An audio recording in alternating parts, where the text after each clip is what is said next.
Hello guys, আমি ভালো আছি আর আশা করছি তোমরাও খুব ভালো আছো। তো আজকে আমি তোমাদের এই পিসেফের ব্যাপারে বলতে এসেছি।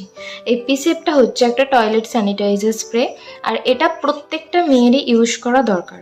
কারণটা হচ্ছে আজকালকার দিনে সমস্ত মেয়ে স্কুল কলেজ বা কোনো না কোনো কাজের ক্ষেত্রে প্রত্যেককেই কি হচ্ছে, বাইরে বেরোতে হচ্ছে। তো বাইরে বেরোনোর ফলে আমাদের কি করতে হচ্ছে না, পাবলিক টয়লেটটা অনেক ক্ষেত্রে ইউজ করতে হচ্ছে। আর সেক্ষেত্রে যেটা হচ্ছে, বিশেষ করে মেয়েদের ক্ষেত্রে ইনফেকশনটা বেশি হয়ে যাচ্ছে। তো তার জন্য আমাদের এই পিসেপটা ব্যবহার করা অতি অবশ্যই জরুরি।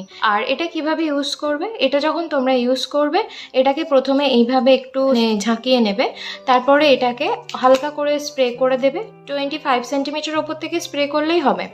তো তারপরে 10 সেকেন্ডস ওয়েট করার পর তোমরা টয়লেটটাকে ইউজ করতে পারো। তো আজকের ভিডিওটা এই পর্যন্ত। ভিডিওটা ভালো লাগলে অবশ্যই লাইক শেয়ার আর সাবস্ক্রাইব করতে ভুলো না। চলো, টাটা, বাই।